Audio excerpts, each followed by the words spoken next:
Good morning. It is Saturday and it is the 12th of February today, 2022. Keep getting muddled up with the dates. I had a few days break and I'm continuing to read out of Lydia. It's the continuation of Bliss After Life, which I wrote in 2006 or started to finished in 2017. It's a story about Bliss who passed away. She was 95 and there was a big party and then she passed. And we are following her into the afterlife, and we are also following her family and the story around her family. And Lydia is the story about a reincarnation. She was born on the 9th of March 2012, and she's quite a few months old now. We're here in December. It's the 2nd December. It's a Sunday.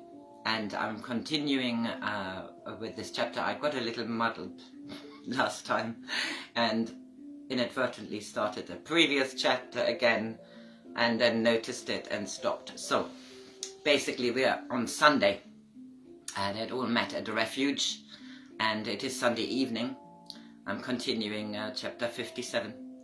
By 5 o'clock everyone had settled in the conservatory. Holly and Chris had arrived almost at the same time as David and Susan. Faye was playing with Lydia on the floor and Ben was putting some music on. It was dark already and he drew the curtains. They were beautiful, floor length, and kept the draft out. Everyone had settled down and Anna had joined Lydia on the floor. David, Susan and Tony were talking about the book again. Melanie and Ben were listening intently to David, who was also remarking on the opposition, and Melanie was holding her belly. Looking at Holly, she knew that she was also feeling a sense of foreboding. So you think there is an opposition? They also call them the others. David was looking at Chris, almost as if they had come from elsewhere and sort of hijacked this planet. Chris couldn't help rolling his eyes. Elsewhere? Holly looked at him, shaking her head, smiling. Chris felt almost hot under the collar. He had continued reading her story, and he was actually enjoying it, but he knew she was not writing from experience, and she was spinning it, had managed to take him along with it. Holly, you know it's not my genre. I like historical writing, and science fiction and fantasy has never been my cup of tea. He stopped and felt Melanie looking at him. Again he had that feeling that she knew what he was thinking. Little Lydia had crawled on the floor over to her, and Melanie pulled her up, sitting her on her knee. Lydia took her face in her hand to look at her, and Chris suddenly almost felt like crying. He watched the two looking intently at each other until Frida gave a bark, which had Lydia opening her eyes wide, which made everybody laugh. She clapped her hands and everybody joined her clapping, which made Frida bark louder. But Lydia was prepared. Woof woof, Melanie was laughing. Woof woof from everyone. The list. I go from dreading to loving it, to loving finding out stuff. Faye sat on the floor. It was interesting to find out that charging interest is wrong. At least that is what I got out of it. She sat in a yoga position and looked around. I mean, I've never been interested in interest. Everybody laughed. So we know Donald Trump is a property billionaire. Tony had taken the list out of his back pocket. Number 12 gets a tick. Why is he of interest? Faye looked at everybody. Don't make it worse. It is an answer. Maybe there's more to it. But for now, let's keep the tick. Holly thought they need to have at least something to show. You know, we were talking about healing frequencies. Susan was looking around and everyone nodded. What about EMF? That was the other point on question 6. She was looking at Holly. Well, I do know that this means things like internet and mobiles, Holly said. But I believe there's more. David turned to Holly. Yes, electromagnetic frequencies. They can interfere with the natural balance of our body. Ever since the world became electrified, so to speak, there have been statistically more illnesses. Faye stretched her legs. Yes, if you think how important the meridians in the body are. I mean, with my acupunctural needles, I treat the points in the body which are stuck to release the flow, the chi, the life force. She looked at everyone. I know we had epidemics, and historically they often happen at the times of new inventions.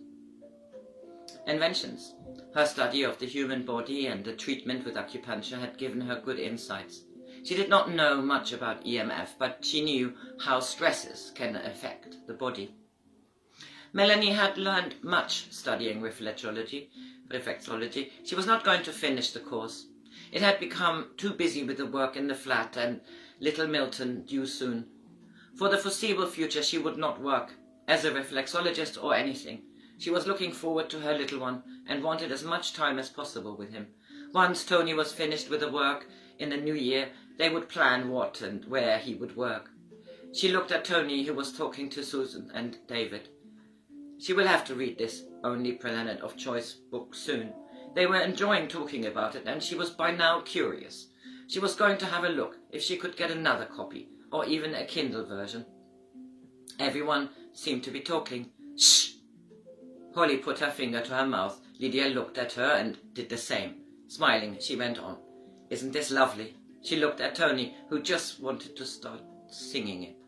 David and Susan are coming over to ours tonight. We shall leave you youngsters to yourself here. Holly looked at Chris. They had all got on really well, and she was looking forward to a good chat with Susan. Time seems to race by, and they've not sat for a chinwag for weeks. David, I have the ale waiting. In fact, shall we make a move soon? Chris got up. I think I shall see if I can settle Lydia. I come down again in half an hour or so, and we'll say bye-bye now then. Faye got up. A general air of departure had arrived, and Susan and David got up to get their coats. Chapter 58. Still Sunday. David, I have the ale waiting. In fact, we make a move soon. Shall we go now? Chris looked at David and Susan. I think I shall see... Oh, I've just read it. If I can settle Lydia and I'll come back to say... I say bye-bye now. Chapter 58. At Susan's home. Sorry. David poured Chris another ale. They had settled in the living room of Susan's house. It was warm and cosy. She'd put the electric fire on, which gave the room a warm glow, and they listened to quiet jazz in the background. Holly sat in the big cosy chair, and they all gazed into the flames. I have been looking into astrology for the next decade to see if I can find something that resonates with the list. Holly took a sip of her wine.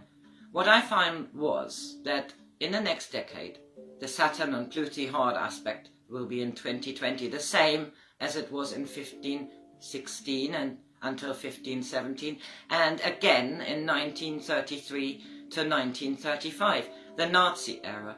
Both those times were times of austerity and really control. The site also talked about Uranus. Holly consulted her piece of paper. Uranus is a planet of unpredictability and a planet of electricity. Holly looked at the others. Chris raised his eyebrows. In view of the other points on this list, pointing at the various pieces of paper which were now lying on the coffee table, it seems to me that the decade between 2012 and 2022 will be extraordinary. Chris leaned back somehow. It was all a bit much for him, and he tried to make some sense of it all. David was smiling at him. He and Chris had hit it off. Chris did not have many male friends, and there wasn't anybody he could talk to about all of this, apart from family members. Chris, I think you're a bit at a disadvantage. Reading The Only Planet of Choice back in the garage days really did my head in, initially. I'm sure you know that I'm a bit of a Trekkie. Chris laughed out loud. He had seen a little bit of that series, as Holly had been watching it with Tony regularly, but he preferred his books. You mean? Chris parted his fingers Vulcan way, and everybody laughed. He remembered the boys doing it all the time when they were teenagers, and he couldn't have missed it if he tried. Okay, so, Chris, explain to us exactly. You think this is only humorous, but completely unrealistic? Sometimes Holly still got annoyed with Chris that he was so unable to get his head around other races in the universe. What makes you so arrogant to believe we humans here on Earth, this little blue planet, are the only planet in this galaxy producing intelligent life? Holly looked at him, and so were David and Susan, who had to stop herself from giggling. Chris looked around. I don't know, to be honest. I've no idea. When I'm sitting with you guys, and Melanie and Tony in particular, it's me who has felt silly lately, with determined thought that we are the only ones around. He had to laugh himself, because ever since Lydia had been born, or even before, with Faye's vision of a little girl, his world had been rocked. He folded his arms. I think I'll have another ale. Shall we watch a film or something? I feel like an interesting distraction. How about Deep Space Nine? David was laughing. He had brought the box set of the first season with him. Chris' face showed him that he had no idea what he was talking about.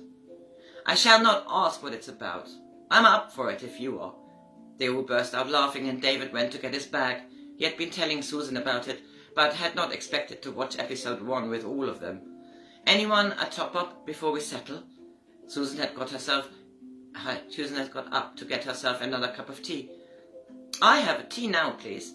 Holly got up too, stretched her legs, and followed her into the kitchen. The guys had declined.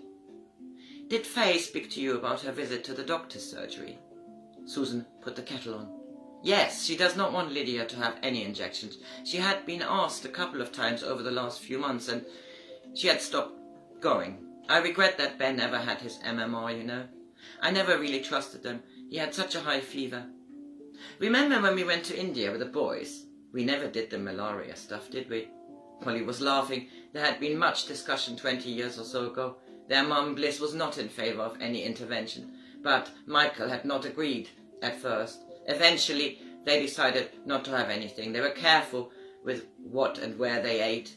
Bliss had anecdotes about a Delhi belly incident and had plied them all with fresh coconut water regularly, which she was convinced saved her after her first episode. None of them had got ill. Michael was convinced the hot chilies had something to do with the locals not suffering. He liked the hot food. But for the others, Steve's mum had adjusted the spicing. They had plenty of gin and tonics, which was a natural remedy, according to Steve. They both remembered the evenings spent drinking to their good health. Steve's parents usually went to bed early, and their boys slept 8 hours every night. They were out most day, and they had the best of times. Susan took the tray, and they continued reminiscing on their way back to the men. David and Chris were also laughing. David was excellent at telling jokes, and they had been exchanging their favourites. What are you two laughing about? Chris moved to make room for Holly, who had a biscuit tin in the other hand. About our remedy of gin and tonics when we were in India with the boys. David had been long in Australia, but had his first daughter. He remembered fabulous days on the beach. Their first house was in a beautiful place in Western Australia. They had lived there for 10 years, and the girls grew up in lovely surroundings. I was telling Chris the joke about the white horse, Eric. They were again laughing. Go on. Holly loved the joke.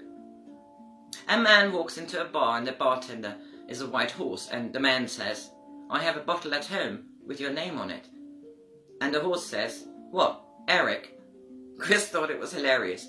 He remembered the occasion where he heard the joke for the first time. It was told at the stables where the girls were regularly riding, and the owner was French. It took some time for him to get it. It became a regular joke between them because his name actually was Eric. David had never been able to hear the name without laughing. He already told the story to Susan, and he knew this would come up again. I can imagine. Let's try it out on Faye. Holly had to hold her sides. And Anna, none of them whiskey drinkers. It will go down like a lead balloon. One of Chris' favourite expressions. You and your jokes. I remember you were always telling them in the garage. She looked at him. He had made them laugh a lot. It was probably one of the things which she had fallen in love with, even if his jokes were often silly. Holly looked at Chris. We laughed a lot, didn't we? When we met, both of us had been watching 40 Towers together. Do you remember? That was our first proper date. I do remember. Of course, it was a Sunday, and we had been out for a walk and a meal. Chris took her into his arms. He was glad there were little ones around and on their way. Life had been quite serious the last few years. I can't wait to tell jokes to Lydia. If you see a little bunny whose nose is green and runny, don't think it's funny, 'cause it's not. Everybody burst out laughing. David had said this so many times to his girls, and he loved saying it. It made him laugh every time. Still, Margaret wasn't keen on it, but she could never stop herself from laughing along, and the girls knew. He loved word games, and the children were always trying out new ones when they were small. We had so many serious years in the last decades. particularly the last two. I'm so glad things have turned around for me. He squeezed Susan and me. Susan smiled back. Holly had got up to put some music on. She had looked at the CD and looked around if everybody was up for watching it. Music, Susan and Holly said, and she chose an old album they both loved, David and her. She knew it was one of the ones David used to play songs from. Joan Armour Trading, Willow. She was laughing and they started singing along with it. They were not ready to go to bed, and Frida ran around barking at their loud singing. So I finish this and leave them to listen to music, and I'll continue this another time. Have a lovely Sunday.